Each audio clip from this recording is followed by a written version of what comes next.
Hello everyone, welcome to daily current affair session. आज हम discuss करेंगे फर्स्ट एंड सेकंड जनवरी के important current affairs. So friends, last 2 day से हमारा current affair का session नहीं हो पाया था, तो काफ़ी सारा चंक हमारे पास करंट अफेयर का इकट्ठा हो चुका है। इसको हम 2 सेशन में कंप्लीट करेंगे। आज के सेशन में हम फर्स्ट और सेकंड जनवरी के करंट अफेयर को कंप्लीट करेंगे, और जो कल का सेशन आएगा उसमें हम थर्ड एंड फोर्थ जनवरी के करंट अफेयर्स को कवर कर लेंगे। ये सेशन आपके सभी एग्जामिनेशन के लिए काफ़ी इंपॉर्टेंट रहेगा। इस बार से हमने करंट अफेयर में कुछ थोड़े से चेंजेस किए हैं करंट अफेयर के सेशन में। जो भी अब करंट अफेयर्स होंगे उनको हम एमसीक्यू फॉर्म में डिस्कस करेंगे, ठीक है। पहले हम डिटेल में डिस्कस करते थे, लास्ट में कुछ क्वेश्चंस को कवर करते थे, लेकिन अब जितना भी करंट अफेयर हमारा रहेगा, डेली के जितने भी करंट अफेयर्स रहेंगे उनको हम एमसीक्यू फॉर्म में डिस्कस करेंगे, क्वेश्चन की फॉर्म में डिस्कस करेंगे विद डिटेल एक्सप्लेनेशन, ठीक है। स्टैटिक जीके भी जहाँ रिक्वायर्ड होगा वहाँ पर हम स्टैटिक को भी जो है वो डिस्कस करेंगे।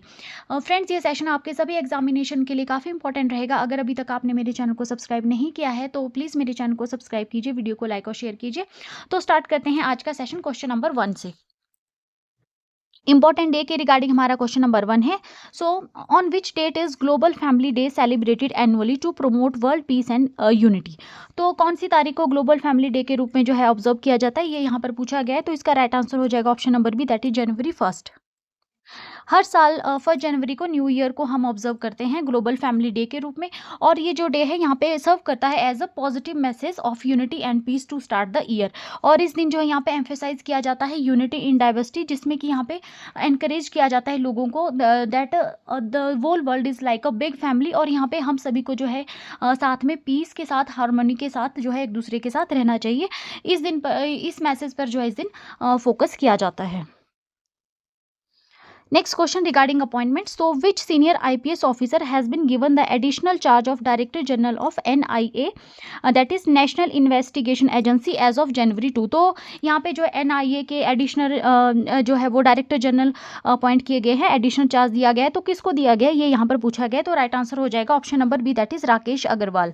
तो 30 दिसंबर 2025 को सीनियर IPS ऑफिसर हैं राकेश अग्रवाल, 1994 बैच के, हिमाचल प्रदेश कैडर के हैं। इनको एडिशनल चार्ज दिया गया है as director general of national investigation agency. ये यहाँ पे सक्सीड कर रहे हैं सदानंद वसंत दाते को, ठीक है ना, जो कि लाइकली अब टेक ओवर करेंगे as a DGP of Maharashtra.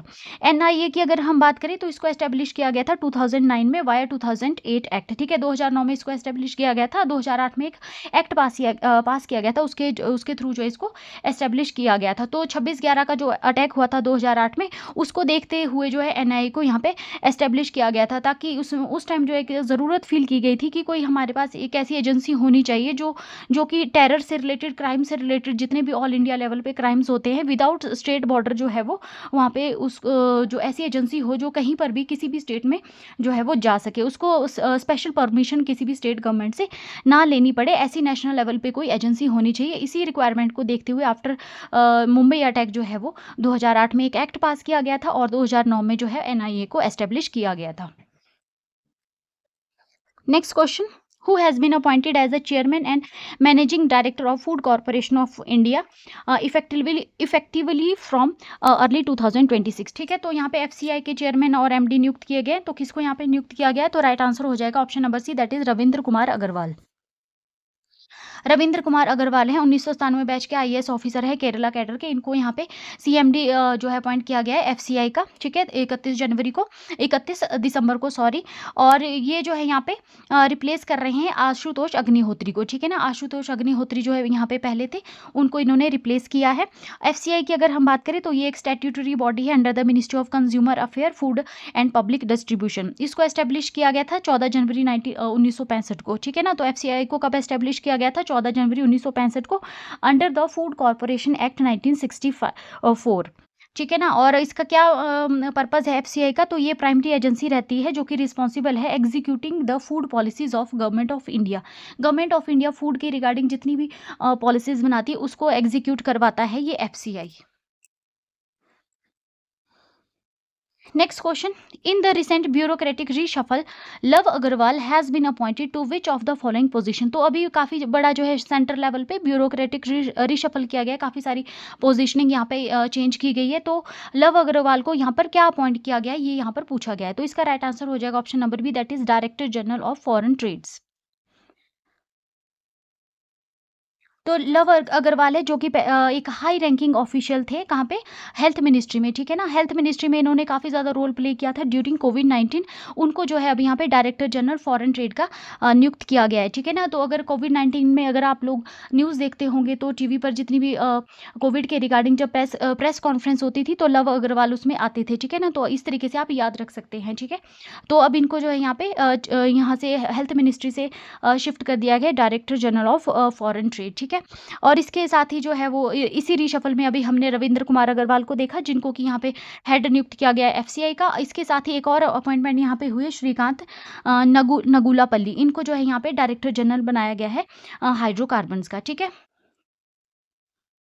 तो अगर हम director general of foreign trade की बात करें तो ये एक की ऑफिस है under the ministry of commerce and industry जो कि रिस्पॉन्सिबल रहती है इंडिया का जो एक्सपोर्ट इंपोर्ट पॉलिसीज़ है उसमें जो है ये मिनिस्ट्री इन्वॉल्व रहती है, ठीक है ना। Director general of foreign trade office जो है, ठीक है ना, ministry of commerce and industry. ये जो अपॉइंटमेंट कमेटी ऑफ कैबिनेट होती है, ये जो जितनी भी हमारे सीनियर सिविल सर्वेंट्स रहते हैं टॉप पोजीशन पे, उनकी अपॉइंटमेंट्स को कौन देखता है, अपॉइंटमेंट कमेटी ऑफ कैबिनेट, यही अप्रूव करती है। Next question, who was declared the winner of the presidential election in Guinea on December 31, 2025। तो गिनीज में जो है यहाँ पे प्रेसिडेंशियल इलेक्शन हुआ है, तो यहाँ पर कौन विनर रहा है, ये यहाँ पर हमसे क्वेश्चन पूछा गया है। तो इसका राइट आंसर हो जाएगा option number B, that is Mamadi Doumbouya, ठीक है, मामाडी डुम्बोया। तो डेट ऑफ इलेक्शन अगर हम देखें तो 28 दिसंबर को 2025 को इलेक्शन हुआ था और जो रिजल्ट डिक्लेयर हुआ है गिनी में वो 31 दिसंबर 2025 को डिक्लेयर हुआ है। जनरल थे ये मामाडी डुम्बोया, और जिन्होंने कि मिलिट्री कूप हुआ था एक गिनी में 2021 में, ठीक है ना, मिलिट्री कूप हुआ था, इसको उन्होंने लीड किया था। उनको जो है यहाँ पे अब विनर डिक्लेयर कर दिया गया है प्रेसिडेंशियल इलेक्शन का, यानी कि अब ये प्रेसिडेंट बनेंगे गिनी के, ठीक है। उन्होंने जो है 86.72% जो इनको वोट मिली थी, ठीक है ना। तो अब ऐसा माना जा रहा है कि जो ये मिलिट्री जो रूल था अब ये जो है यहाँ पे एक सिविलियन रूल जो यहाँ पे हो जाएगा, ठीक है ना, क्योंकि अब मामाडी डुम्बोया जो कि पहले जो है वो मिलिट्री के हेड थे, अब ये जो है यहाँ पे इलेक्शन जीत कर आ गए हैं, तो अब ये यहाँ पे प्रेसिडेंट बन जाएंगे। जो अपोजिशन है उन्होंने यहाँ पे बायकॉट किया है वोटिंग का, ठीक है ना, तो उन्होंने तो इसका बायकॉट किया, लेकिन जो है अब यहाँ पे प्रेसिडेंट बन जाएंगे मामाडी डुम्बोया। गिनी की अगर हम बात करें तो ये कोस्टल कंट्री है, कहाँ पर पड़ती है, ये वेस्ट अफ्रीका में पड़ती है, और इसको 6 जो है वो नेशंस इसको बॉर्डर करते हैं। कौन कौन से 6 नेशंस है जो इसके साथ बॉर्डर शेयर करते हैं, सेनेगल आ जाएगा इसमें, माली आ जाएगा, आइवरी कोस्ट आ जाएगा, लाइबेरिया आ जाएगा इसमें, सीरिया लियोन आ जाएगा, और गिनी बासाऊ इसमें आ जाएगा, ठीक है। ये इसके साथ जो है बॉर्डर शेयर करते हैं, गिनी के साथ वेस्ट अफ्रीकन कंट्री है। कैपिटल इसकी आ जाएगी कोनार्की, ठीक है, वेरी इंपॉर्टेंट, तो इसमें कैपिटल भी पूछी जा सकती है। तो कैपिटल क्या है गिनी की, कोनार्की है, और करेंसी यहाँ पे आ जाएगी गिनियन फ्रैंक, ठीक है, गिनियन फ्रैंक जो है इसकी करेंसी आ जाएगी। Next question, the Gujarat Biotechnology University GBU recently held by Niti Aayog as a global model is established in collaboration with which international university, ठीक है। तो गुजरात बायोटेक्नोलॉजी यूनिवर्सिटी के यहाँ पे सराहना की गई है नीति आयोग के द्वारा, इसको जो है एक ग्लोबल मॉडल बताया गया है। तो यहाँ पे हमसे क्वेश्चन पूछा गया है कि ये किस इंटरनेशनल यूनिवर्सिटी के कोलेबोरेशन से इसको एस्टेब्लिश किया गया है।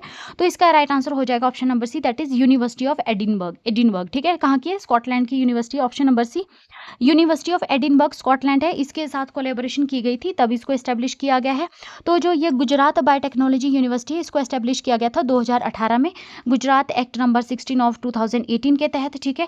और ये फर्स्ट ऑफ इट्स काइंड एक फर्स्ट इस तरह की यूनिवर्सिटी इंडिया की जो स्पेशलाइज्ड है टोटली, जिसका फोकस है बायोटेक्नोलॉजी टेक्निक्स के ऊपर, ठीक है ना। बायोटेक्नोलॉजी में टोटली ये यूनिवर्सिटी काम करती है, ठीक है ना। तो इसके एस्टेब्लिशमेंट के लिए गवर्नमेंट ऑफ गुजरात ने एक MOU साइन किया था यूनिवर्सिटी ऑफ एडिनबर्ग के साथ, ठीक है। और जो यूनिवर्सिटी होगी एडिनबर्ग की वो यहाँ का एकेडमिक करिकुलर को डिज़ाइन करेगी, फैकल्टी को ट्रेनिंग प्रोवाइड करेगी, और रिसर्च इकोसिस्टम जितना भी रहेगा रिसर्च सिस्टम का उसको जो है ये डिज़ाइन करेगी यूनिवर्सिटी ऑफ एडिनबर्ग में, यानी कि जितना भी फॉरेन के हिसाब से जो है इस यूनिवर्सिटी को डेवलप किया गया है जैसे फॉरेन यूनिवर्सिटीज़ में होता है, ठीक है।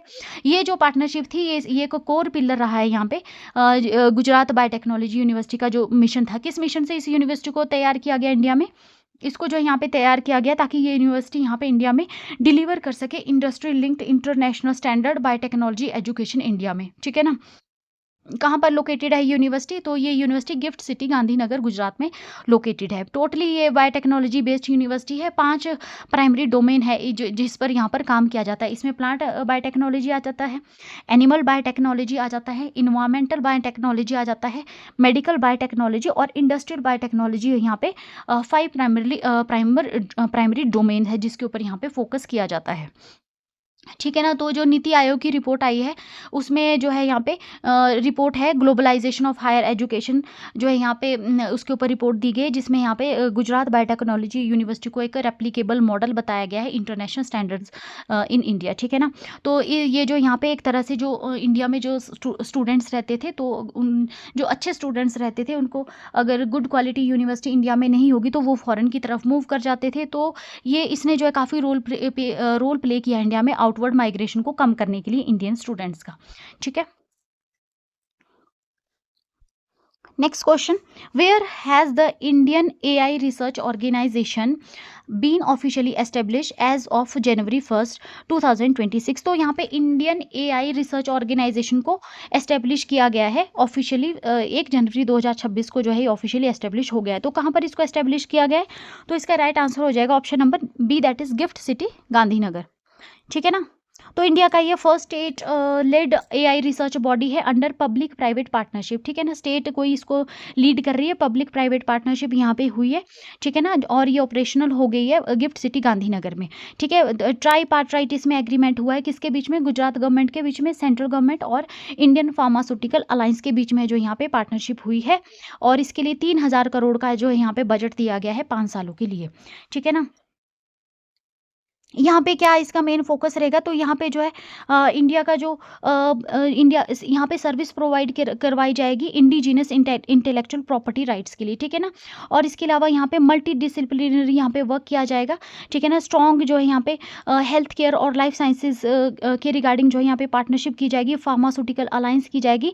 और यहाँ पे जो है वो जो फार्मास्यूटिकल और हेल्थ केयर और एग्रीकल्चर और एजुकेशन में जो है सॉवरिन एआई जो है यहाँ पे सिस्टम को एस्टेब्लिश किया जाएगा। ठीक है। ये इसका मेन गोल रहेगा। गिफ्ट सिटी जो है वो गुजरात में वर्ल्ड क्लास इंफ्रास्ट्रक्चर है यहाँ का, और ये प्रॉक्सिमिटी है यहाँ पे, थ्राइविंग जो है यहाँ का फिनटेक और फार्मास्यूटिकल इकोसिस्टम है, इसलिए जो है यहाँ पे गिफ्ट सिटी में इसको जो है वो एआई रिसर्च जो बॉडी है, सेंटर है, इसको एस्टेब्लिश किया गया है। Next question. The National Test House NTH signed a memorandum of understanding with which organization on January 1st 2026 to enhance infrastructure quality through advanced material testing। तो यहाँ पे जो है नेशनल टेस्ट हाउस है, इसने एक MOU साइन किया है। किसके साथ साइन किया है ये यहाँ पर पूछा गया है 1 जनवरी को, ताकि जो है इंफ्रास्ट्रक्चर क्वालिटी को एनहांस किया जाए, मटेरियल उसमें यूज़ होगा उसकी टेस्टिंग करके। तो किसके साथ इन्होंने MOU साइन किया है, तो इसका राइट आंसर हो जाएगा option number B, that is national highway authority of India. ठीक है। तो यहाँ पे जो है 30 दिसंबर को जो है यहाँ पे MOU साइन किया गया, अनाउंसमेंट जो की गई इसकी 1 जनवरी को जो है इफेक्टिव में आ जाएगा। ठीक है ना। तो यहाँ पे जो NHAI ने यहाँ पे साइन किया है memorandum of understanding with national test house to improve the highway quality. ठीक है ना। जो नेशनल हाईवेज हैं हमारे, उनकी क्वालिटीज़ को इम्प्रूव किया जाए। ठीक है। इसमें क्या किया जाएगा, इसमें टेस्ट किया जाएगा ड्यूरेबिलिटी और सेफ्टी ऑफ द रोड में जो लाइट्स लगी है उनकी सेफ्टी और ड्यूरेबिलिटी को चेक किया जाएगा, सीमेंट को चेक किया जाएगा, स्टील को जो भी यूज़ किया गया है नेशनल हाईवेज में उनको जो है यहाँ पे चेक किया जाएगा, टेस्ट किया जाएगा, और यहाँ पे इंश्योर किया जाएगा हाई स्टैंडर्ड एंड ट्रांसपेरेंसी। ठीक है। और जो है नेशनल जो ये टेस्टिंग ये नेशनल टेस्टिंग जो हाउस है ये यहाँ पे क्या करेगा, तो ये यहाँ पे एक्ट करेगा as an independent third party auditor for construction material. ठीक है ना। तो ये एक ऑडिटर की तरह, इंडिपेंडेंट थर्ड पार्टी ऑडिटर की तरह यहाँ पे काम करेगा जितना भी कंस्ट्रक्शन के लिए मटेरियल यूज़ होगा। ठीक है ना। अगर हम इस कोलेबोरेशन की बात करें तो ये जो है यहाँ पे जो टेस्टिंग की जाएगी सॉइल की, बिटुमिन की, कंक्रीट की, और यहाँ पे इंश्योर किया जाएगा इंडिया का जो रोड इंफ्रास्ट्रक्चर है उसको जो है ग्लोबली जो है ड्यूरेबिलिटी और सेफ्टी स्टैंडर्ड्स जो है वो प्रोवाइड करवाए जा सके।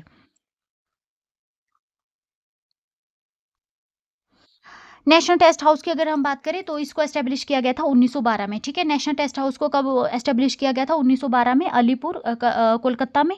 और ये इंडिया की one of the oldest premier testing and evolution centre है इंडिया का, ठीक है।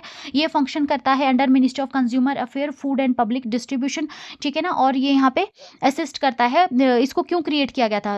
असिस्ट करने के लिए रेलवेज और डिफेंस सेक्टर में, ठीक है। लेकिन धीरे धीरे जो इवॉल्व हो गया, अदर सेक्टर्स में भी जो है इसको अब यूज़ किया जा रहा है। Laboratory services, almost all industrial sectors में जो अब इसका जो है वो यूज़ किया जा रहा है, ठीक है ना।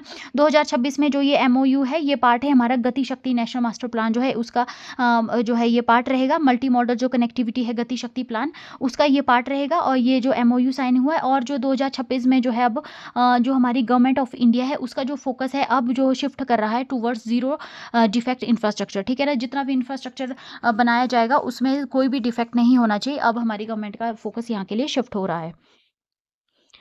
Next question, PathGene, an open source tool developed by Indian scientists, is primarily used for what purpose? तो PathGene जेनी जो है एक ओपन सोर्स टूल डेवलप किया गया इंडियन साइंटिस्ट के द्वारा, तो क्या इसका पर्पस है, ठीक है। तो इसका राइट आंसर हो जाएगा option number C, that is boosting drug research and discovery, ठीक है। तो यहाँ पे ये डेवलप किया गया साइंटिस्ट है S.N. Bose national centre for basic science Kolkata के द्वारा, जो कि एक ऑटोनॉमस इंस्टीट्यूट है department of science and technology का अंडर गवर्नमेंट ऑफ इंडिया, ठीक है। इसके द्वारा जो है इसको डेवलप किया गया, और इसको जो टीम थी इसको लीड किया प्रोफेसर सुमन चक्रवर्ती ने, ठीक है। पाथजीन जो है एक कॉम्पिटिशनल फ्रेमवर्क है जो कि प्रिडिक्ट करता है कि कैसे जो है वो ड्रग्स जो है अनबाइंड करती है अपने प्रोटीन टारगेट से, ठीक है ना। प्रोटीन टारगेट से जो है कैसे जो है ये अनबाइंड करती है, ठीक है। कोई भी ड्रग होती है उसको एक टारगेट दिया जाता है, कोई भी डिजीज है उसके लिए ड्रग बनाई जाती है, उसको एक टारगेट दिया जाता है, ठीक है। अगर वो अपने टारगेट पे जो है ड्रग इफेक्टिवली काम करती है तो डिजीज जो है वहाँ पे ठीक हो जाती, क्योर हो जाती। लेकिन अगर वो जो है वहाँ पे टारगेट में जो है वो जाने के बाद डिटैच हो जाती, अलग हो जाती है, तो वहाँ पे रेजिस्टेंस क्रिएट हो जाती है, ठीक है ना। तो इसी के ऊपर जो है यहाँ पे इसको जो है यहाँ पे डेवलप किया गया है कि कैसे यहाँ पे बूस्ट ये जो टेक्निक है पाथजीन, ये बूस्ट करेगी ड्रग रिसर्च और डिस्कवरी को, इसमें बताया गया है, ठीक है ना। ये एक तरह का फ्रेमवर्क रहेगा, ठीक है ना। इसमें प्रिडिक्ट किया जाएगा पोटेंशियल की ड्रग की, कि ड्रग कैसे अपने जो टारगेट है उससे डिटैच होगी, उससे अनबाइंड होगी, ठीक है ना। इसमें कैसे ये काम करेगी? तो ये जो है एक नेचुरल सिलेक्शन अप्रोच इसकी यहाँ पे रहेगी। जो पहले जो मेथड यूज़ किए जाते थे उसमें जो है ड्रग्स में जो मेथड यूज़ किए जाते हैं अभी तक जो है उसमें जो है आर्टिफिशियल फोर्स का यूज़ किया जाता है। आर्टिफिशियल फोर्स का यूज़ कैसे किया जाता है, ठीक है। तो रेट ऑफ रिएक्शन को इंक्रीज करने के लिए जो यहाँ पे हाई हीट प्रोवाइड की जाती है, जो कि वहाँ पे स्पीड को बढ़ा देती है, ठीक है। लेकिन ये इनएक्यूरेट रहता है, पता नहीं चलता कि क्या हो रहा है। लेकिन अब ये जो कंप्यूटेशनल फ्रेमवर्क रहेगा, ठीक है, ये इसमें यूज़ किया जाएगा डायरेक्शन गाइडेड एडेप्टिव सैम्पलिंग को, ठीक है। डायरेक्शन गाइडेड मतलब कि डायरेक्शन ऑलरेडी जो यहाँ पे काफ़ी सारे टाइनी छोटे छोटे थाउजेंड्स ऑफ जो है वो थाउजेंड्स ऑफ टाइनी जो हमारे ट्राजेक्टरीज रहेंगे उनको जो है यहाँ पे जो है वो सेंड किया जाएगा, मूव किया जाएगा, और जो फिटेस्ट होगा, जो सबसे फिटेस्ट होगा वो अपने टारगेट के साथ वहाँ पे जो है वो अटैच कर जाएगा, ठीक है ना। सर्वाइवल ऑफ द फिटेस्ट जो नेचुरल सिलेक्शन रहती है, जो फिट होगा वो वहाँ पे टारगेट के साथ मैच कर जाएगा, ठीक है ना। और बाकी जो रहेंगे वो साइड हो जाएंगे, ठीक है। तो इसको नेचुरल सिलेक्शन के बेसिस पर डेवलप किया गया है, ठीक है ना। तो इससे क्या होगा, ये यहाँ पे रिड्यूस करेगा हमारा जो टाइम रिक्वायर रहता है मैप करने के लिए मॉलिक्यूलर पाथवेज। कई साल लग जाते हैं, किसी भी बीमारी के लिए हमें कोई भी ड्रग या वैक्सीन डेवलप करनी है तो उसके लिए कई साल लग जाते हैं, क्योंकि एग्जैक्टली हम पता नहीं कर पाते कि कब जो है वो ड्रग जो है वो प्रोटीन के साथ अटैच हो रही है, कब डिटैच हो रही है। लेकिन अब ये जो टेक्निक है इससे हम जो है यहाँ पे इजीली प्रिडिक्ट कर पाएंगे कि कब जो है वो बाइंड कर रही है, कब वो अनबाइंड कर रही है, ठीक है। और जो है इसमें कुछ ही वीक्स में और डेज में जो है हम इसको यहाँ पे कवर कर सकते हैं सक्सेसफुली। जो है यहाँ पे एंटी कैंसर ड्रग जो है यहाँ पे, और जो अदर बड़ी बड़ी जो बीमारियां हैं उनके लिए ड्रग्स यहाँ पे बनाई जा सकती है। Next question, The Cabinet Committee on Economic Affairs approved a 374 km long 6-lane greenfield corridor on 31 दिसंबर 2025। तो कैबिनेट कमेटी इकोनॉमिक अफेयर्स ने यहाँ पे 374 किलोमीटर का 6 लेन ग्रीनफील्ड कॉरिडोर 31 दिसंबर 2025 को अप्रूव किया है। विच cities does this corridor primarily connect? तो कौन सी सिटीज को ये कॉरिडोर कनेक्ट करेगा, ठीक है। ग्रीनफील्ड कॉरिडोर क्या होता है, जिसको नए सिरे से बनाया जा रहा होता है, ठीक है, उसको ग्रीनफील्ड कहा जाता है। एक होता है कि ऑलरेडी कोई रोड एग्जिस्ट कर रहा है उसी को डेवलप किया जाता है तो वो ग्रीन फील्ड नहीं होता, लेकिन जो ग्रीन फील्ड जहाँ पे वर्ड यूज़ हो गया वो मतलब कि नए सिरे से जो उसको डेवलप किया जा रहा है, ठीक है। तो यहाँ पे ये ग्रीन फील्ड कॉरिडोर है, 6 lane green field corridor develop किया जा रहा है। तो ये किसको कनेक्ट करेगा, option number B, that is Nashik, Solapur and Akkalkot, ठीक है ना, अकालकोट। तो इसको ये कनेक्ट करेगा। तो 31 दिसंबर 2025 को cabinet committee on economic affairs ने यहाँ पे जिसको की चेयर कर रहे थे हमारे पीएम नरेंद्र मोदी, उन्होंने अप्रूव कर दिया। 374 किलोमीटर का जो ये लॉन्ग ग्रीन फील्ड कॉरिडोर है महाराष्ट्र में बनेगा, ठीक है ना। और इसके लिए कॉस्ट जो रखी है 19,142 करोड़ इसकी जो है वो कॉस्ट रहेगी, और इसको डेवलप किया जाएगा on a build operate transfer basis, ठीक है ना, transfer basis, build operate transfer basis पे। और जो है यहाँ पे जो ट्रैवल टाइम होगा इस कॉरिडोर के बनने से 31 घंटे जहाँ पहले लगते थे, अब वो अप्रोक्सीमेटली रिड्यूस हो जाएगा 17 आवर्स, ठीक है। पहले 31 घंटे लगते थे, अब 17 घंटे में जो है इस कॉरिडोर के बनने से जो ट्रैवल टाइम जो है आप अपने डिस्टेंस को कवर कर सकते हैं।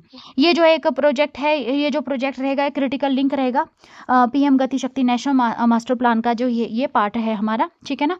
और ये यहाँ पे कनेक्ट करेगा जो हमारा वेस्ट कोस्ट है, वेस्ट कोस्ट को ईस्ट कोस्ट से जो है लिंक करेगा by linking the Delhi Mumbai expressway and Samruddhi Mahamarg, ठीक है। और ये यहाँ पे जो हमारा कार्गो मूवमेंट्स रहेगा उसको जो है ये जो है वो बूस्ट करेगा इंडस्ट्रियल नोड्स के लिए, ठीक है। और किससे कनेक्ट करेगा ये, यहाँ पे वाधवन पोर्ट है, ठीक है ना, वाधवन पोर्ट के साथ यहाँ पे कनेक्शन रहेगी। और यहाँ पे जो है वो ये हाई स्पीड एक्सेस प्रोवाइड करेगा हमारा जो आगरा मुंबई कॉरिडोर है उसके लिए भी। Next question, India recorded a historic milestone in the financial year 24-25 regarding intellectual property. How many trademark registrations were recorded during this year? तो यहाँ पे जो है फाइनेंशियल ईयर 2024-25 में इंडिया ने जो है एक माइलस्टोन यहाँ पे रिकॉर्ड किया है रिगार्डिंग इंटेलेक्चुअल प्रॉपर्टी राइट। तो जो कितने ट्रेडमार्क रजिस्ट्रेशन यहाँ पे रिकॉर्ड की गई है ये यहाँ पर पूछा गया, तो राइट आंसर हो जाएगा option number C, that is 5.5 lakh, ठीक है, ठीक है। तो जो ये रिपोर्ट है ये आई है 31 दिसंबर 2025 को, ठीक है ना। फाइनेंशियल ईयर 2024-25 की ये रिपोर्ट थी। तो इंडिया ने यहाँ पे जो है वो ओवर 5.5 लाख ट्रेडमार्क रजिस्ट्रेशन जो है सिंगल फाइनेंशियल ईयर में रिकॉर्ड की है, ठीक है ना, जो एक माइलस्टोन है यहाँ पे माना जा रहा है, ठीक है ना। इंटेलेक्चुअल प्रॉपर्टी जो फाइलिंग है वो ओवरऑल उसमें जो है 44% का इंक्रीज देखा गया है लास्ट 5 ईयर से अगर हम कंपेरिजन करें। और जो है इसके अलावा जियोग्राफिकल जो इंडिकेशन है वो जो है हाईएस्ट यहाँ पे जो है वो रिकॉर्ड की गई है 380%, ठीक है। उसके बाद डिज़ाइन में और उसके बाद पेटेंट्स में जो है यहाँ पे जो है वो इंक्रीज देखा गया है। क्या इसका कनेक्शन माना जा रहा है, क्यों इतना ज़्यादा जो है इंडिया में इंक्रीज हो रहा है इनका, तो इसमें इसका जो मेन सक्सेस है इसका बेस यहाँ पे आईपी रिफॉर्म्स को माना जा रहा है, ठीक है। इंटेलेक्चुअल प्रॉपर्टी में जो रिफॉर्म्स लाए गए थे उसकी वजह से जो यहाँ पे इतना ज़्यादा इंक्रीज देखा गया है। क्योंकि जो है इसमें जो पेटेंट फीस थी रिन्यूअल करने के लिए जो, ठीक है, कोई भी प्रोडक्ट अगर बना दिया है हम उसके लिए पेटेंट के लिए पहले पेटेंट के लिए अप्लाई करते हैं, उसके बाद उसका जो है रिन्यूएबल के लिए जो है अप्लाई करते हैं, ठीक है। पहले उसके लिए काफ़ी ज़्यादा फीस जो है वो देनी पड़ती थी, अब उसमें 10% जो है रिन्यूएबल जो फीस है वो कम कर दी गई है। और इसके अलावा काफ़ी सारी पहले डॉक्यूमेंटेशन बहुत ज़्यादा करनी पड़ती थी पेटेंट के लिए और रिन्यूएबल के लिए, अप्रॉक्सीमेट 74 के करीब फॉर्म्स फिल करने पड़ते थे, उस वजह से भी काफ़ी लोग जो है उसके लिए अप्लाई ही नहीं करते थे, ठीक है। तो अब जो है ये जो 74 फॉर्म्स थे उनको जो है यहाँ पे कंसोलिडेट कर दिया गया, जस्ट 8 फॉर्म्स है, सिर्फ आपको 8 ही फॉर्म फिल करने पड़ेंगे, ठीक है। तो यहाँ पे एक सक्सेस यहाँ पे शो कर रहा है कि प्रोबेबली ये इसका रीज़न रहा है। और इसके अलावा जो है ये हमारा जो मैच्योरिंग स्टार्टअप और इनोवेशन इकोसिस्टम है उसको भी कैसे वो मैच्योर कर रहा है ये भी यहाँ से शो होता है।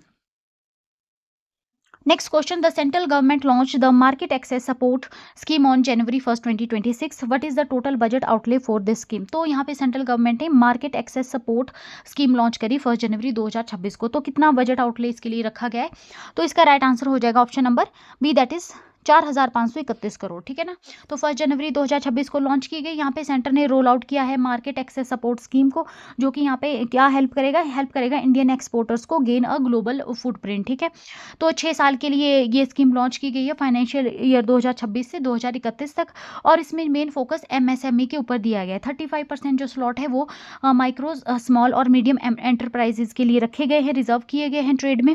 और जो है यहाँ पे सपोर्ट किया जाएगा एक्सपोर्टर्स को, जो एक्सपोर्टर जिनका की एनुअल टर्नओवर जो है वो 75 लाख या उससे ज़्यादा है, ठीक है ना, अप टू 75 लाख है, 75 लाख तक है ना, अप टू 75 लाख, उनको जो है यहाँ पे पार्शियल एयर फेयर जो होगा, इंटरनेशनल मार्केट में अगर आपने अपने प्रोडक्ट्स को पहुँचाना है तो वहाँ पे जो है एयर फेयर लगता है ना, ठीक है, थ्रू एयर अगर आप सामान भेज रहे हो, ठीक है, तो वहाँ पे फेयर लगेगा, तो उसमें जो है पार्शियल सपोर्ट करेगी गवर्नमेंट, ठीक है, गवर्नमेंट सपोर्ट करेगी जिनका जो टर्नओवर 75 अप टू 75 लाख है, ठीक है, उनको। इसके अलावा जो यहाँ पे फाइनेंशियल असिस्टेंस प्रोवाइड की जाएगी प्रोडक्ट की सर्टिफिकेशन के लिए। अगर जो है इंटरनेशनल मार्केट में, जैसे कि यूरोपियन यूनियन में हमने अपना मार्केट भिजवाना है या यूएसए में हमने अपना मार्केट भिजवाना है, तो वहाँ पे ऐसे ही आप अपना जो है वो सामान नहीं भिजवा सकते। उसके लिए आपको प्रोडक्ट की सर्टिफिकेशन चाहिए, लेबोरेटरी टेस्टिंग की सर्टिफिकेशन चाहिए, इंटरनेशनल ब्रांड रजिस्ट्रेशन होनी चाहिए कि जितने भी गाइडलाइंस बनाई गई इंटरनेशनल मार्केट में प्रोडक्ट्स को पहुंचाने के लिए, उन सभी को आप फिल कर रहे हैं तो ही जो है आप अपना मार्केट वहाँ पे सेल कर सकते हैं, अपना प्रोडक्ट, सॉरी, तो ही आप अपना प्रोडक्ट जो है इंटरनेशनल मार्केट में सेल कर सकते हैं, ठीक है। तो इसमें भी जो है यहाँ पे असिस्टेंस प्रोवाइड की जाएगी फाइनेंशियल असिस्टेंस गवर्नमेंट के द्वारा, ठीक है ना। और ये जो फर्स्ट ऑपरेशनल पार्ट रहेगा हमारा, जो गवर्नमेंट ने अपना एक्सपोर्ट प्रमोशन का टारगेट रखा है 25,600 करोड़ का, जो है ये हमारा एक्सपोर्ट प्रमोशन मिशन है, ठीक है ना, तो ये उसका पार्ट है एक तरह से, ठीक है ना। और ये जो प्रीवियस एक हमारा मार्केट एक्सेस इनिशिएटिव था 2003 में, जो कि अब डिसकंटिन्यू हो चुका है, उसको ये रिप्लेस करेगा, ठीक है। और इसका जो मेन एम है ये यहाँ पे टैकल करेगा हमारा जो फॉरेन टैरिफ्स है, हाई जो फॉरेन टैरिफ्स रहता है, ठीक है ना, उसको ये टैकल करेगा। और यहाँ पे प्रोवाइड करेगा institutional banking for trade fair and exhibition, जितने भी एग्जीबिशंस लगेंगे इंटरनेशनल लेवल पे, उसको जो यहाँ पे सपोर्ट प्रोवाइड करेगा। Next question, India post and SIDBI sign an MOU on December 31st 2025. What is the primary objective of this partnership? तो इंडिया पोस्ट ने और सिडबी ने एक MOU साइन किया है 31 दिसंबर 2025 को। क्या प्राइमरी ऑब्जेक्टिव है इस पार्टनरशिप का, ठीक है। तो इसका राइट आंसर हो जाएगा option number B, that is to verify informal micro enterprises for the Udyam assist platform, ठीक है। तो जो साइन किया गया MOU 31 दिसंबर को जो है 31 दिसंबर को साइन किया गया डिपार्टमेंट ऑफ पोस्ट और small industry development bank of India यानी सिडबी ने जो है यहाँ पे डाक भवन न्यू दिल्ली में ये MOU साइन किया। इसका क्या पर्पज़ है? इसका मेन पर्पज़ जो है वो है कंडक्ट करना contact point verification of informal micro enterprises registered on उद्यम असिस्टेंट पोर्टल प्लेटफॉर्म, ठीक है ना। तो इनफॉर्मल जो है, इन अनौपचारिक जो है वो अनौपचारिक जो लोग उद्यम पोर्टल के ऊपर जो है वो रजिस्टर्ड हैं, उनको जो है यहाँ पे वेरीफाई करना है, कॉन्टैक्ट वेरिफिकेशन उनकी करनी है, ठीक है ना। तो इसमें इंडिया पोस्ट क्या रोल प्ले करेगा? पोस्टमैन जो है फिजिकली वैलिडेट करेगा एंटरप्राइजेज की लोकेशन को। बहुत सारे एंटरप्राइजेज ऐसे हैं, ठीक है ना, जो कि उद्यम असिस्टेंट प्लेटफॉर्म के ऊपर रजिस्टर्ड है, बट वो अभी GST में वो रजिस्टर्ड नहीं है, ठीक है ना। तो यहाँ पे जो है जो पोस्टमैन होगा वो फिजिकली जो है उनको उनकी लोकेशन को geo tag mobile number app जो है जिसको कि सिडबी ने डेवलप किया है उसके थ्रू जो है वो उसको वेरीफाई करेगा, ठीक है। और ये जो टेन्योर रहेगा इसको 2 सालों के लिए यहाँ पे चलेगा ये प्रोग्राम सारा 31 दिसंबर 2025 से लेकर 30 दिसंबर 2027 तक ये चलेगा। और इसमें जो है ये इनफॉर्मल जो बिजनेसेस हैं, इनफॉर्मल जो है, इनफॉर्मल जिनका स्टेटस है ना, ठीक है, उनको जो है फॉर्मल स्टेटस उनको ताकि प्रोवाइड किया जा सके, अनौपचारिक से औपचारिक उनको बनाया जा सके ताकि फिजिकली उनको वेरीफाई कर लेंगे, ठीक है ना। और उनको जो है प्रायोरिटी सेक्टर लैंडिंग बैंक से जो है लोन वगैरह लेना है वो भी उनको प्रोवाइड किया जा सके, ठीक है ना। उनके लिए जो कि अभी तक GST में रजिस्टर्ड नहीं, काफ़ी सारे जो है वो छोटे छोटे बिजनेस ऐसे हैं, बिजनेसमैन ऐसे हैं, छोटे छोटे बिजनेस जिनके हैं वो GST में रजिस्टर्ड नहीं है, ठीक है ना। तो उनको जो है बैंक से भी जो है वो लोन वगैरह लेना या काफ़ी ज़्यादा मुश्किलों का सामना करना पड़ता है। लेकिन जो ये वाला स्कीम यहाँ पे रहेगी तो इसमें सिडबी जो क्या करेगा, फिजिकली जो उनको वेरीफाई करवाएगा पोस्टमैन के थ्रू, पोस्ट ऑफिस के साथ MOU करके, और जो है उनको एक फॉर्मल जो है वो स्टेटस प्रोवाइड करवाया जाएगा, ठीक है, ताकि वो जो एलिजिबल हो जाए प्रायोरिटी सेक्टर जो है वो लैंडिंग के लिए फ्रॉम बैंक्स। और जो है वो उद्यम जो असिस्टेंट प्लेटफॉर्म की अगर हम बात करें तो इसको जो लॉन्च किया गया था 11 जनवरी 2023 को, और ये यहाँ पे हेल्प करता है माइक्रो यूनिट्स को, ठीक है ना, that are not registered under GST, ठीक है ना। तो जो यूनिट्स जो है GST के अंडर जो है रजिस्टर्ड नहीं है वो उद्यम असिस्टेंट प्लेटफॉर्म पे अपने आप को रजिस्टर कर सकते हैं, और ठीक है ना, ये इसमें उनको हेल्प करता है। ये जो पार्टनरशिप है यहाँ पे इंडिया पोस्ट की, ये यहाँ पे ट्रस्ट बिल्डिंग के ऊपर एक तरह से ट्रस्ट बिल्डिंग है। ये फेज़ जो यहाँ पे इंश्योर करता है कि data on the portal is authentic, जो उद्यम पोर्टल पे जो डाटा है जो दिया गया है वो ऑथेंटिक है, और ताकि जो बैंक जो है ईजिली जो है इनको जो है वो लोन वगैरह प्रोवाइड कर सके विद जो है वो confidence. Next question. Prime Minister Narendra Modi is scheduled to inaugurate an international exposition of the sacred Piparahwa relics on 3rd January 2026. These relics are associated with, ठीक है ना, तो पिपराहवा की अगर आप जानते हैं तो आप समझ ही गए होंगे किससे एसोसिएटेड है, तो इसका राइट आंसर हो जाएगा option number B, that is Gautam Buddha.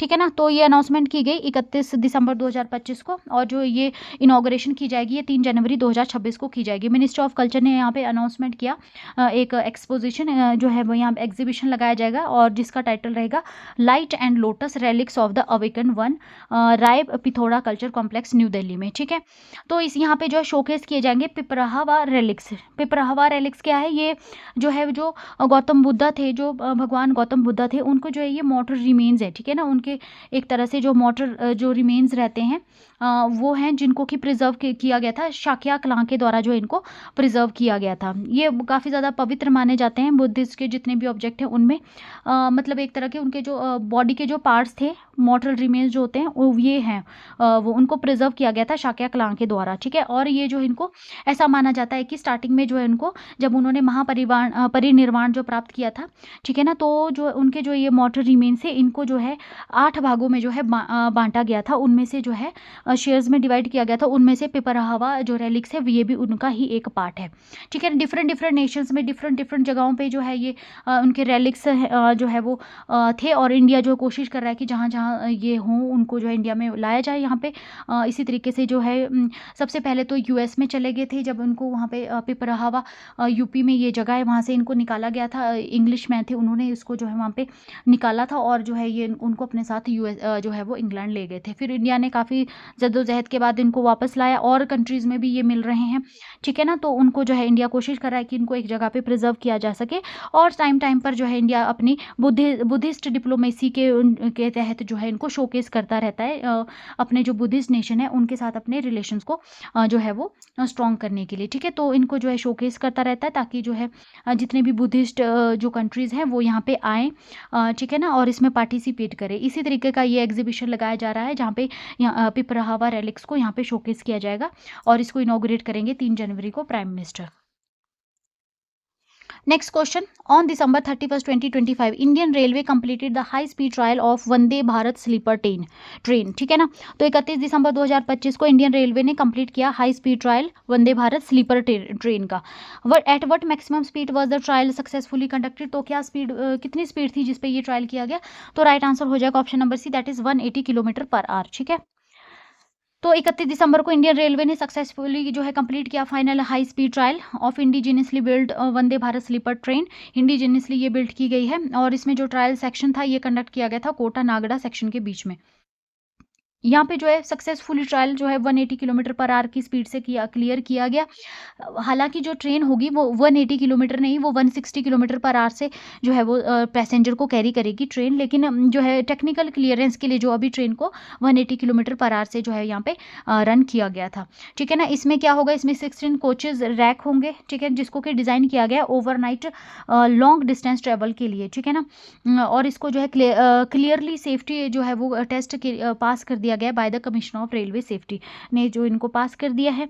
और ये जो ट्रेन होगी इसको इक्विप किया गया, इसमें कवच सिस्टम के साथ इसको इक्विप किया गया। कवच क्या है, इंडिया का indigenously automatic train protection system है। ठीक है ना, ताकि जब ट्रेन वगैरह आपस में टकराती है तो जो अगर कवच सिस्टम का उसमें यूज़ किया जाए तो वहाँ पे नुकसान जो है वो काफ़ी कम होता है। ठीक है, कवच एक तरह से प्रोटेक्शन की तरह ये यूज़ किया जाता है।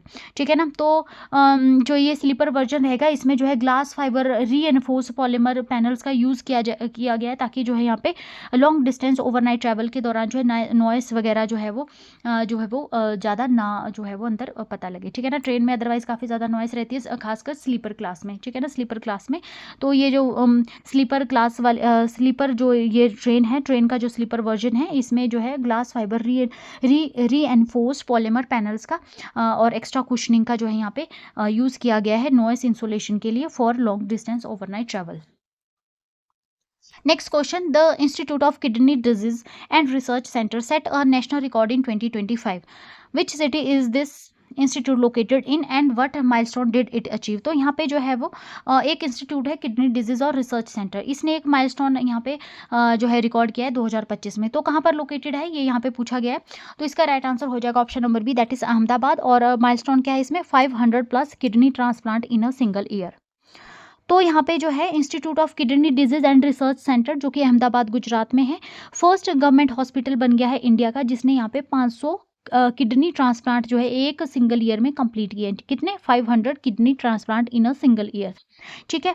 और इसमें जो है अगर खास बात देखें तो इसमें 318 जो ट्रांसप्लांट थे, ओवर 60% वो जो है परफॉर्म किए गए अंडर प्रधानमंत्री जन आरोग्य योजना यानी आयुष्मान भारत स्कीम के तहत जो है 60% ट्रांसप्लांट किए गए।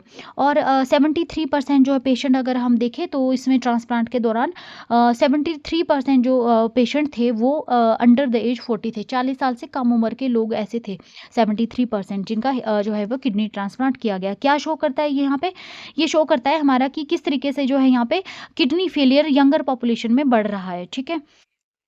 इसके अलावा 2024 में इस इंस्टीट्यूट ने 443 ट्रांसप्लांट किए थे और इस बार जो इन्होंने अपना ही जो बेंचमार्क था उसको यहाँ पे सरपास किया है। Next question, as of December 30, 2025, how many registration have been recorded for upcoming परीक्षा पे चर्चा 2026। तो ठीक है, यहाँ पे परीक्षा पे चर्चा के लिए रजिस्ट्रेशन जो है रिसीव किए गए 30 दिसंबर में। तो पूछा गया कि कितने जो है यहाँ पे रिकॉर्ड किए गए 30 दिसंबर 2025 तक। तो राइट आंसर हो जाएगा option number C, that is 3 crore, ठीक है, 3 करोड़। तो एक माइलस्टोन ये रहेगा 30 दिसंबर 2025 तक यहाँ पे जो है 9th एडिशन परीक्षा पे चर्चा का, जो कि लाइकली सेकेंड और या थर्ड वीक जनवरी में किया जाएगा। तो उसके लिए जो है यहाँ पे ऑनलाइन 3 करोड़ के जो है वो रजिस्ट्रेशन जो है वो रिकॉर्ड की गई है, ठीक है, ठीक है ना। तो ये परीक्षा पे चर्चा क्या है, तो ये एनुअल प्रोग्राम है जो कि 2018 में यहाँ पे स्टार्ट किया गया था। इसमें जो हमारे प्रधानमंत्री हैं वो बच्चों के साथ, टीचर्स के साथ, पेरेंट्स के साथ जो है वो यहाँ पे वो डिस्कशन करते हैं एग्ज़ाम रिलेटेड स्ट्रेस से, ठीक है। बच्चे जो है वो एग्ज़ाम्स के दौरान काफ़ी ज़्यादा बच्चे जो है वो स्ट्रेस में आ जाते हैं। तो इस पर जो है डिस्कस किया जाता है कि कैसे जो है एग्ज़ाम के दौरान अपने मेंटल दिमाग को जो है वो हेल्दी रखा जाए, कैसे आप जो है अपनी मेंटल वेलबींग के ऊपर ध्यान दें और स्ट्रेस फ्री जो है आप एग्ज़ाम की प्रिपरेशन करें। पेरेंट्स को उसमें क्या रोल प्ले करना है और जो है टीचर्स उसमें क्या रोल प्ले कर सकते हैं, स्टूडेंट्स को इसमें क्या करना चाहिए, इस पर इसमें चर्चा की जाती है, ठीक है ना। तो इसके लिए जो है रजिस्ट्रेशन 1 दिसंबर से स्टार्ट हो गई थी और ये 11 जनवरी 2026 तक चलेगी रजिस्ट्रेशन, ठीक है। तो इसमें से जो सिलेक्ट किए जाएंगे, कुछ लोगों को सिलेक्ट किया जाएगा और वो जो है यहाँ पे उनको इन्वाइट किया जाएगा जब ये और परीक्षा पे चर्चा प्रोग्राम जो है वो आयोजित किया जाएगा 1st और 2nd और 3rd वीक जनवरी में, ठीक है। तो वहाँ पे इंटरेक्टिव प्रोग्राम रहेगा, वहाँ पे बच्चे जो है वो टीचर्स, पेरेंट्स जो है पीएम के साथ डिस्कशन करेंगे और पीएम अपने सजेशन देंगे। कुछ लोगों को भी वहाँ पे हाई जो पर्सनैलिटीज़ रहती हैं वो भी वहाँ पर आती हैं, ठीक है, डिस्कशन करते हैं। नेक्स्ट क्वेश्चन, तो Delhi government recently partner with which premier institution to launch an AI based intelligence grievance monitoring system. तो अभी दिल्ली गवर्नमेंट ने किसके साथ पार्टनरशिप की है, अपना जो है प्रीमियर इंस्टीट्यूशन उन्होंने लॉन्च किया है AI based intelligent grievance monitoring system. तो किसके साथ पार्टनरशिप की है, राइट आंसर हो जाएगा option number B, that is IIT Kanpur, ठीक है ना।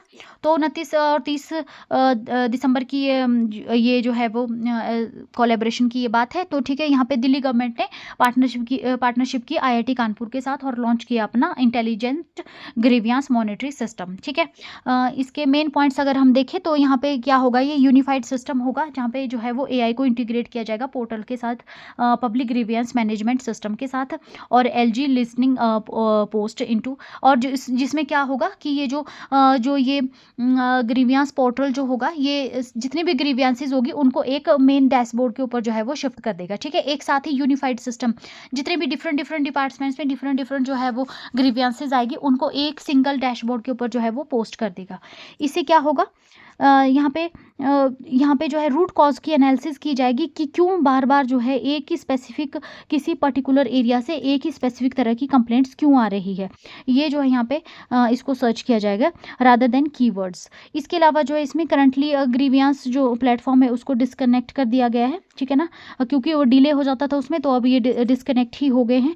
और जो है यहाँ पे यूज़ किया जाएगा सिक्योर एप्लीकेशन प्रोग्रामिंग इंटरफेस का, ठीक है ना, ताकि और यहाँ पे automatic department prediction filter spam, और जो इसका एम रहेगा वो ट्रूली पेपरलेस और रिस्पॉन्सिव गवर्नेंस मॉडल रहेगा, ठीक है ना। ट्रूली जो है ये पेपरलेस रहेगा, और जो यहाँ पे रिस्पॉन्सिव गवर्नेंस मॉडल ये रहेगा।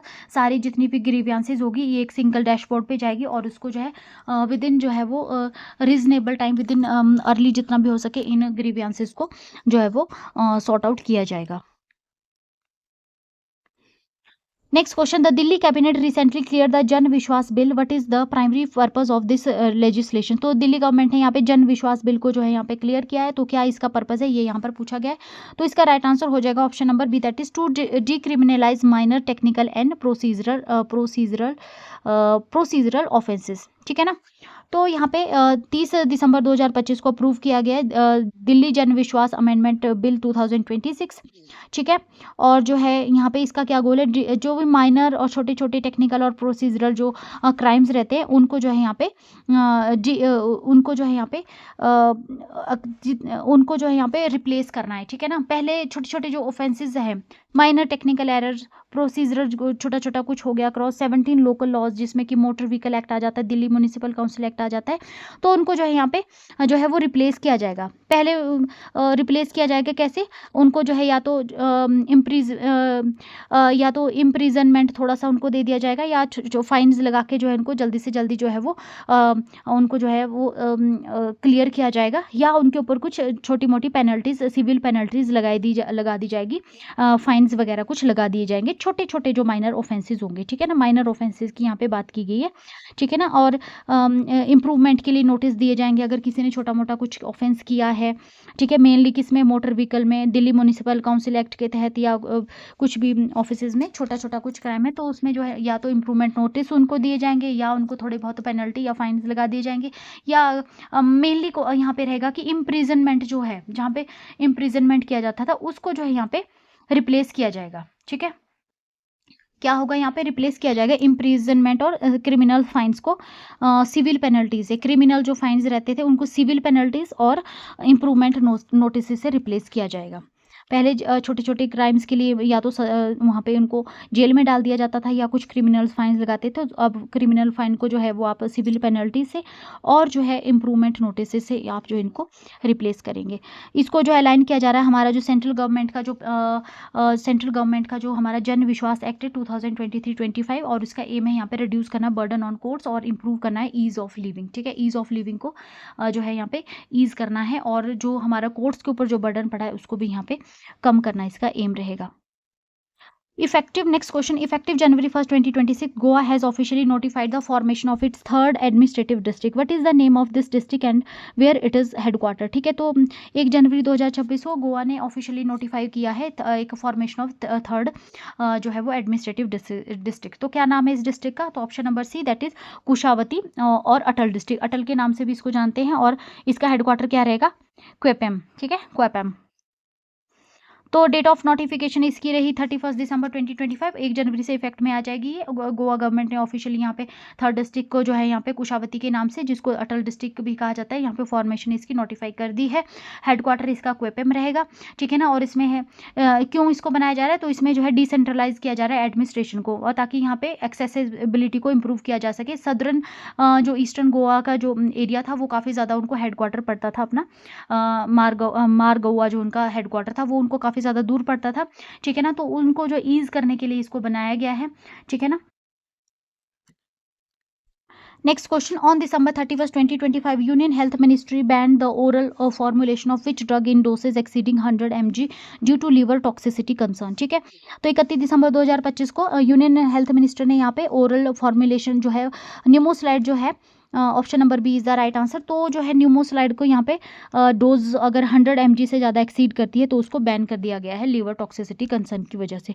न्यूमोस्लाइड, ठीक है ना, with immediate effect union ministry ने, तो हाई रिस्क है, हाई रिस्क इसका रीज़न बताया गया है टॉक्सिसिटी, और ठीक है ना। इससे पहले जो है इसको इंडिया में जो है अंडर 12 बच्चों के लिए भी पहले से इसमें बैन किया जा चुका है, लेकिन अब जो है इसको हायर डोजेज भी जो है इसकी अगर 100 mg से ऊपर हो जाती तो अडल्ट के लिए भी यहाँ पे इसको बैन कर दिया गया है to prevent the life threatening liver damage. और इसको जो बैन किया गया under section 26A of the drug and cosmetic act 1940 के तहत जो इसको बैन किया गया है। Next question, on December 31, 2025 the army hospital in Delhi perform India's first ever procedure for which type of glaucoma treatment. ठीक है, तो दिल्ली में जो यहाँ पे आर्मी हॉस्पिटल ने एक ग्लूकोमा ट्रीटमेंट का प्रोसीजर जो है यहाँ पे किया है फर्स्ट एवर। तो कौन सा ट्रीटमेंट है वो? तो ठीक है, इसका राइट आंसर हो जाएगा option number B, that is 3D flex aqueous angiography. ठीक है ना। ऑप्थेल्मोलॉजी डिपार्टमेंट है आर्मी हॉस्पिटल का, रिसर्च एंड रेफरल दिल्ली। इन्होंने यहाँ पे परफॉर्म किया इंडिया का first ever 3D flex aqueous angiography. Advance diagnostic procedure ये है जिसमें कि यहाँ पे सर्जन जो होंगे ये विजुलाइज करेंगे यहाँ पे real time flow of fluid with in the I drainage system in 3 dimensions. ठीक है ना, ताकि उनको पता लगेगा, इजीली वो पता लगा पाएंगे कि ग्लूकोमा में क्या होता है। ग्लूकोमा में क्या होता है कि जो हमारी आइज़ की जो नर्व्स रहती हैं उसमें जो है फ्लूइड की जो है वो ड्रेनेज है वो कम हो जाती है, एक तरह से वहाँ पे क्लॉटिंग हो जाती है। ठीक है ना, क्लॉटिंग हो जाती है। तो अब जो ये टेक्निक है इससे जो है जो सर्जन्स होंगे वो इजीली नोटिफाई कर पर देख सकेंगे कि कहाँ पे जो है वो ये फ्लो कम हुआ है और प्रिसीजली जो है वहाँ पे कहाँ पे ब्लॉकेज हुई है, पिन पॉइंट उसको वो एग्जैक्टली देखेंगे। और 3D फ्लेक्स एक्सवस जो एंजियोग्राफी टेक्नोलॉजी को यूज़ करके जो है वहाँ पे जो है उस ब्लॉकेज को वो रिमूव करेंगे। ठीक है ना, ताकि जो है इजीली फ्लूइड जो है वो मूव कर सके आइज में। Next question, the ministry of defence signed a rupees 1896 crore contract for heavy weight torpedoes to equip which class of Indian navy submarine.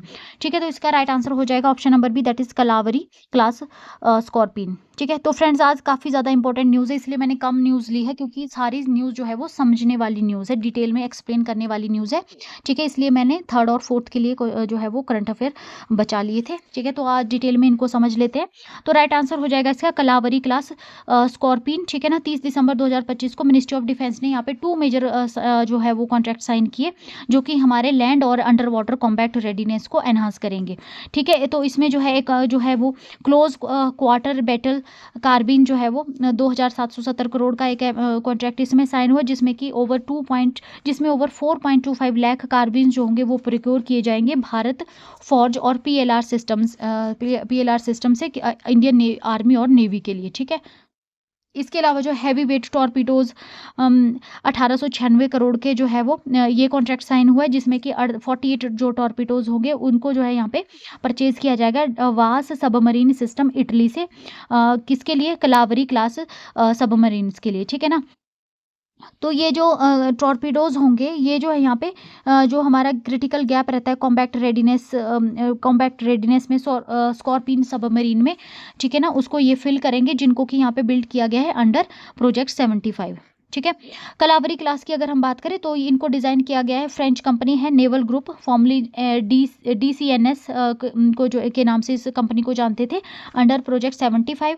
और जो ये कंस्ट्रक्शन इंडिया में कहाँ पर इनको बनाया गया, तो इनको Mazagon dock ship builder limited Mumbai में जो है इनको बनाया गया है कलावरी क्लास सबमरीन को।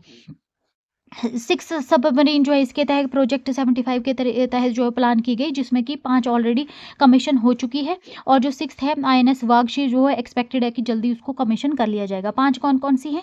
INS कालवरी है, INS खंडेरी है, INS करंज है, INS वेला और INS वागीर जो है इसमें ऑलरेडी कमीशन है। Next question, what is the defining characteristic of the Pralay missile which was recently tested by DRDO in a salvo launch. तो अभी DRDO ने जो है एक साल्वो लॉन्च किया प्रलय मिसाइल का। तो ठीक है ना, तो क्या कैरेक्टरिस्टिक है इसका जो इन्होंने अभी लॉन्च किया प्रलय मिसाइल? तो इसका राइट आंसर हो जाएगा option number B, that it is a quasi ballistic surface to surface missile. 31 दिसंबर को जो सक्सेसफुली DRDO ने कंप्लीट किया साल्वो लॉन्च क्या था? 2 मिसाइल इन एक के बाद एक मिसाइल। ठीक है, of the Pralay missile from Abdul Kalam island Odisha. Range इसकी 150 से 500 किलोमीटर के बीच रही और ये surface to surface solid propellant quasi ballistic missile है। इस मिसाइल को यहाँ पे इक्विप किया गया है with state of the art navigation guidance system for high precision के लिए। ठीक है ना, ये जो मिसाइल होगी ये जो हमारा जो दुश्मन होगा उसका जो इंटरसेप्टर है जिसमें कि S-400 आ जाता है उनसे बचते हुए, उनसे भी अपने आप को बचाती हुई जो है ये जो है अपना जो इसको टारगेट दिया गया है उस मैनूवरिंग एयर में मैनूवरिंग करते हुए अपने टारगेट के ऊपर जो है ये पहुंचेगी। इस तरीके से इसको डिज़ाइन किया गया है।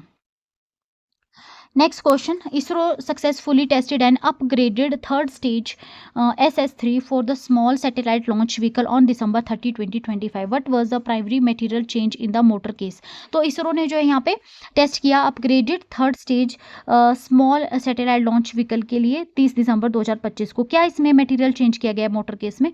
तो इसका राइट आंसर हो जाएगा option number B, that is steel to carbon epoxy composite. ठीक है,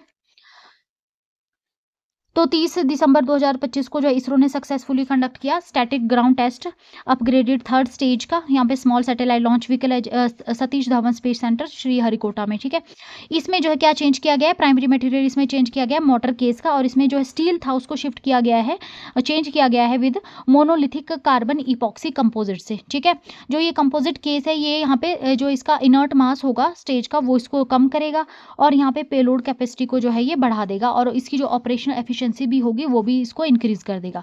कार्बन इपॉक्सी कंपोजिट अगर हम देखें तो ये क्या करता है, ये वेट रिडक्शन मटेरियल जो है लाइटर स्टील से काफी ज्यादा लाइट रहता है ये कार्बन इपॉक्सी कंपोजिट। ठीक है ना, और जो है ये यहाँ पे रिड्यूस करता है यहाँ पे dead weight of the rocket. ठीक है, उसको रिड्यूस करेगा ये, और इसके अलावा पेलोड को बूस्ट करेगा, क्योंकि और इसमें एस्टिमेट किया जा रहा है कि अप्रॉक्सीमेट 90 kg जो आप इसमें और जो है वो वेट डाल सकते हैं। ठीक है, क्योंकि इसका अपना वेट काफ़ी ज़्यादा कम है, और इसके अलावा वेट कम होने की भले ही इसका वेट कम होगा लेकिन ये स्ट्रेंथ भी इसमें काफ़ी ज़्यादा है। ठीक है, जो ये कार्बन इपॉक्सी कंपोजिट होगा ये ऑफर करता है यहाँ पे high strength to weight ratio. ठीक है ना, और ये यहाँ पे ड्यूरेबिलिटी जो है एक्सट्रीम जो लॉन्च स्ट्रेसेस रहते हैं उसमें काफ़ी ज़्यादा ये ड्यूरेबिलिटी को इंश्योर करता है। SSLV की अगर हम बात करें तो ये 3 stage all solid launch vehicle है, और इसको डिज़ाइन किया गया है रैपिड लॉन्च रेडीनेस के लिए, इंडस्ट्री स्केल प्रोडक्शन के लिए, और ग्रोइंग जो हमारे स्मॉल सैटेलाइट मार्केट की जो डिमांड्स है उसको कैटर करने के लिए इसको डेवलप किया गया है। और पेलोड कैपेसिटी इसकी अप्रॉक्सीमेट 500 kg रह जाती है रहती है लो अर्थ ऑर्बिटल में। ठीक है, 500 kg तक आप जिसमें पेलोड जो है वो भेज सकते हैं। Next question, which iconic business figure officially stepped down as the CEO of Berkshire Hathaway on December 31st, 2025? तो जो है यहाँ पे कौन से एक आइकॉनिक बिजनेस फिगर हैं जिन्होंने कि 31 दिसंबर 2025 को अपने CEO से जो है इन्होंने स्टेप डाउन कर लिया? तो राइट आंसर हो जाएगा option number B, that is Warren Buffett. तो 31 दिसंबर 2025 को वारेन बफेट है, उनकी जो है वो एज 95 ईयर्स है, ओमाहा नाब्रास्का USA से हैं ये, और इन जो लीजेंडरी इन्वेस्टर है ये, और इनको ओरेकल ऑफ ओमाहा के नाम से भी इनको जाना जाता है। इन्होंने ऑफिशियली जो अपना स्टेप डाउन कर लिया है chief executive officer of the Berkshire Hathaway after more than 60 years. ठीक है ना, 60 सालों तक जो है इसके CEO ये रहे, इसके बाद इन्होंने स्टेप डाउन किया है एट द एज ऑफ 95। ठीक है ना, उनको सक्सीड कर रहे हैं अब ग्रेग एबल जो कि वाइस चेयरमैन है बर्कशायर हाथवे के, और उन्होंने अब चार्ज अज्यूम कर लिया एज अ CEO ऑन 1 जनवरी। इनका अगर हम बफेट का टेन्योर देखें हम तो 1965 में ये CEO बने थे, और इन्होंने बर्कशायर जो हाथवे इसको एक स्ट्रगलिंग टेक्सटाइल से जो है एक $1 ट्रिलियन कॉन्ग्लोमरेट में जो है इन्होंने कन्वर्ट कर दिया था। ठीक है, इसके अलावा जो है ग्रेग एबल की अगर हम बात करें तो ये कैनेडियन बॉर्न अकाउंटेंट है जो कि अब लीड करेंगे बर्कशायर हाथवे को। ठीक है ना, ठीक है, अब ये इसको लीड करेंगे। Next question, in late December 2025, the CDC issued an alert regarding the spread of Candida auris. What makes this pathogen particularly concerning for global health? ठीक है, तो दिसंबर में लास्ट में जैसे CDC ने एक अलर्ट जारी किया है कैंडिडा ऑरियस के लिए। ठीक है, तो क्या है इसके लिए, क्या मतलब पैथोजन किस तरह का है ये जो यहाँ पे इतना कंसर्निंग बना है ग्लोबल हेल्थ के लिए? ठीक है, तो राइट आंसर हो जाएगा इसका option number B, that is it is a drug resistant fungus with a mortality rate between 30% and 60%। तो क्या है ये? ड्रग रेजिस्टेंट फंगस है ये। 31 दिसंबर को US का जो सेंटर फॉर डिजीज कंट्रोल है CDC, उन्होंने यहाँ पे एक इशू अलर्ट जारी किया है कैंडिडा ऑरियस के लिए, जो कि एक multi drug resistant fungal super bug है, और जो है ये अब माना गया है कि ये जो स्प्रेड हो चुका है USA की 27 स्टेट्स में। अप्रॉक्सीमेट जो है 7000 क्लिनिकल केसेस यहाँ पे रिपोर्ट किए गए दिसंबर में लास्ट में। ठीक है, और क्यों ये डेंजरस है? क्योंकि ये जो कैंडिडा ऑरिस है ये एक ऐसा सुपर बग है, यीस्ट है, जो कि यहाँ पे मल्टीपल एंटी फंगल जो ड्रग्स है उनके लिए रेजिस्टेंट ये रहता है। ठीक है। और इसमें अगर मोर्टिलिटी देखें तो हम अप्रॉक्सीमेट 30 to 60% इसकी मोर्टिलिटी रेट यहाँ पे एस्टिमेट की गई है। और इसका अगर हम सर्वाइवर देखें तो ये हॉस्पिटल सर्विसेज में लॉन्ग टाइम तक ये सर्वाइव करता है। इसके अलावा ये अफेक्ट करता है उन पेशेंट्स को जिनका इम्यून सिस्टम काफ़ी वीक रहता है, जो या तो जो वेंटिलेटर्स और कैथेटर्स पे रहते हैं उनको ये ज़्यादा अफेक्ट करता है। ठीक है। Next question, scientist at UT Southwestern medical centre and other global teams recently identified a way to turn drug resistant cancer mutation into treatment targets. Which specific mutation was the focus of this study. ठीक है। तो यहाँ पे जो है scientist है UT Southwestern medical centre के और कुछ अदर ग्लोबल टीम्स भी इसमें शामिल है। उन्होंने यहाँ पे कुछ आइडेंटिफाई किया है कि ड्रग रेजिस्टेंट कैंसर म्यूटेशन है उसको हम ट्रीटमेंट टारगेट्स में कन्वर्ट कर सकते हैं। तो विच specific mutation was the focus, तो कौन सा म्यूटेशन को इन्होंने फोकस में रखा है अपनी स्टडी के दौरान। तो इसका राइट आंसर हो जाएगा option number B, that is KRAS G12C। ठीक है। तो रिसर्चर्स हैं UT Southwestern medical centre जो कि टेक्सास यूनाइटेड स्टेट्स में पड़ता है, और इसके अलावा ग्लोबल कोलेबोरेशन भी रही उसमें। उन्होंने जो है यहाँ पे एक स्ट्रेटजी यहाँ पे आइडेंटिफाई की है जिसमें कि ड्रग रेजिस्टेंट KRAS G12C जो म्यूटेशन है उसको कन्वर्ट किया जा सकेगा ट्रीटमेंट टारगेट में। ठीक है। और इसमें जो यूज़ किया जाएगा कॉम्बिनेशन थेरेपी को, जो कि यहाँ पे ब्लॉक करेंगे रेजिस्टेंट एंजाइम को अलॉन्ग साइड KRAS इनहिबिटर। ठीक है। तो इसमें क्या होगा, इसमें जो है कंबाइन करेंगे KRAS G12C इनहिबिटर को विद अ सेकंड ड्रग, किसी दूसरी ड्रग के साथ, जो कि यहाँ पे टारगेट करेगी रेजिस्टेंट मैकेनिज्म को और इम्प्रूव करेगी, ओवरकम करेगी ये pre clinical KRAS G12C models को। ठीक है। और यहाँ पे सजेस्ट करेगी ये viable route to counter the acquired resistance. ठीक है, कि कैसे जो रेजिस्टेंस एक्वायर की गई है तो उसके लिए क्या अदर रूट रह सकता है इस रेजिस्टेंस को ओवरकम करने का, तो ये यहाँ पे सजेस्ट किया जाएगा इसके थ्रू। ये पब्लिकेशन जो है ये साइंस एडवांसेस में की गई 2024 में, ये इसको पब्लिश किया गया था। और ये यहाँ पे हाईलाइट करता है translational potential of combination therapy. Combination therapy का इसमें यूज़ किया जाएगा KRAS G12C म्यूटेंट कैंसर के लिए after resistance to monotherapy as, क्योंकि मोनोथेरेपी के लिए जब आप एक सिंगल ड्रग को यूज़ करते हैं तो उसको मोनोथेरेपी बोलते हैं। ठीक है। अगर आप एक सिंगल ड्रग ही किसी डिजीज़ के लिए दिए जा रहे हैं तो कुछ टाइम के बाद वो जो ड्रग है वहाँ रेजिस्टेंस डेवलप हो जाती है। तो अब जो है यहाँ पे कॉम्बिनेशन थेरेपी जो है इसमें यूज़ की जा रही है। ठीक है। कॉम्बिनेशन थेरेपी जो है एक कई सारी ड्रग्स एक साथ दी जाएगी, एक काम नहीं करेगी दूसरी नहीं, तो या 2-3 ड्रग एक साथ ही काम करके जो है वो जो डिजीज़ होगी या जो भी जो पैथोजन होगा उसको किल कर देगी, तो उसको कॉम्बिनेशन थेरेपी बोलते हैं। तो इसमें भी कॉम्बिनेशन स्ट्रैटेजी का जो है यूज़ किया जाएगा। ठीक है ना, KRAS G12C म्यूटेंट में कैंसर्स में। Next question, a health alert was triggered on December 31st, 2025 due to a confirmed measles case at which major international airport।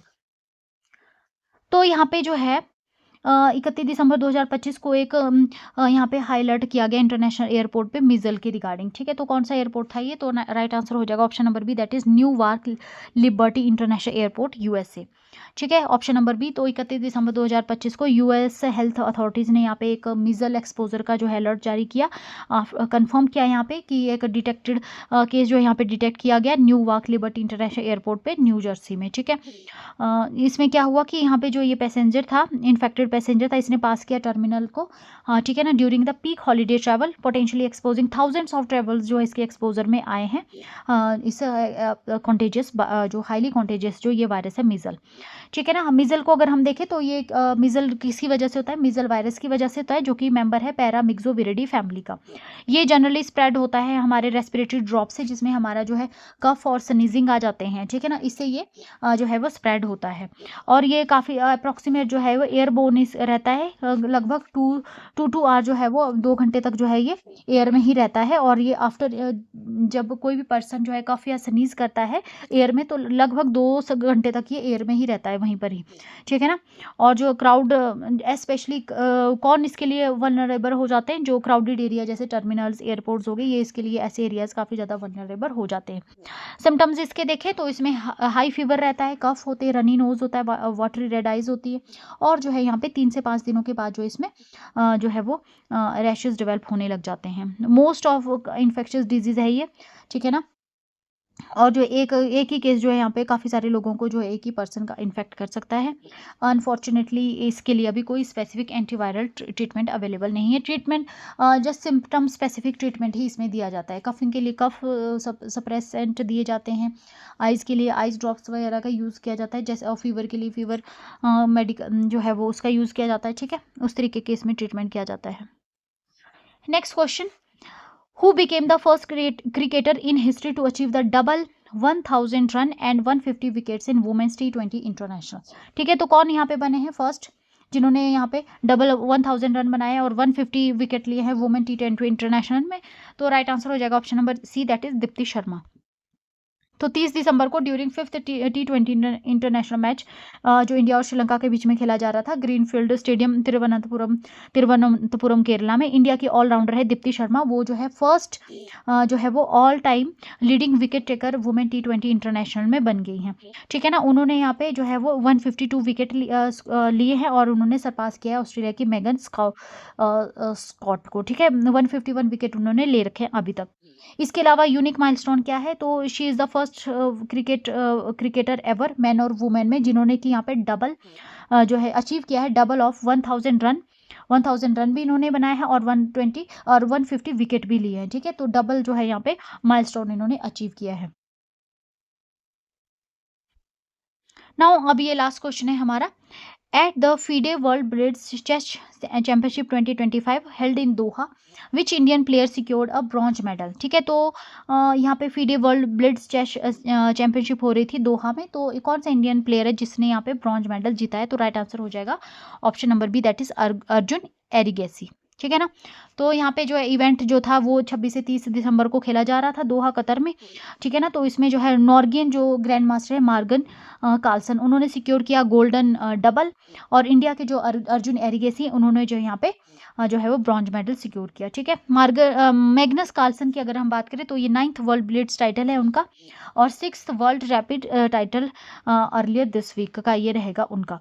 Arjun Erigaisi की अगर हम बात करें तो उन्होंने वॉन किया यहाँ पे bronze medal in the blitz category और ये ओनली सेकंड इंडियन बन जाते हैं after Viswanathan Anand to podium in this format. ठीक है, विश्वनाथन आनंद के बाद ये दूसरे बन रहे जिन्होंने कि यहाँ पे इस फॉर्मेट में इसको ये पोजीशन इसको जो है जीता है। ठीक है, वुमेन सेक्शन की अगर हम बात करें तो बीबी सारा असुबाएवा है कजाकिस्तान से, उन्होंने यहाँ पे जीता है ब्लिट्ज गोल्ड। एक और क्वेश्चन बनता है फ्रेंड्स अभी, लास्ट क्वेश्चन है ये, तो the Indian women's hockey team concluded 2025 with which major achievement on the continental stage? तो यहाँ पे इंडियन वुमेन हॉकी टीम जो है उन्होंने यहाँ पे कंक्लूड किया है 2025 को, कौन सा यहाँ पे उन्होंने जो है अचीवमेंट किया है? तो राइट आंसर हो जाएगा option number B, that is silver medal at women's Asia cup. तो यहाँ पे जो है यहाँ पे 31 दिसंबर 2025 को इंडियन वुमेन की जो हॉकी टीम है इन्होंने अपना सक्सेसफुल 2025 ईयर को कंक्लूड किया और इन्होंने यहाँ पे विन किया silver medal at women's Asia cup in China. कहाँ पे खेला जा रहा था hockey women's Asia cup? China में। ठीक है ना, तो इसमें इंडिया ने वॉन किया सिल्वर मेडल और चाइना ने यहाँ पे क्लिंच किया gold medal by defeating India in final. तो इंडिया को फाइनल में किसने हराया? चाइना ने हराया। ठीक है ना, तो ये यहाँ पे इनकी अचीवमेंट रही। ठीक है ना, तो फ्रेंड्स इसके साथ ही हमारा आज का ये सेशन कंप्लीट होता है। अगर आपको सेशन पसंद आया हो तो प्लीज़ वीडियो को लाइक कीजिए, चैनल को शेयर और सब्सक्राइब कीजिए। रिमेनिंग जितने भी हमारे करंट अफेयर्स अब बचते हैं हम कल उसको जो है वो डिटेल में इसी तरीके से MCQ फॉर्म में डिस्कस करेंगे। अगर आपको सेशन पसंद आ रहा हो तो प्लीज़ वीडियो को लाइक कीजिए, चैनल को शेयर और सब्सक्राइब कीजिए। Thank you so much. मिलते हैं नेक्स्ट सेशन में।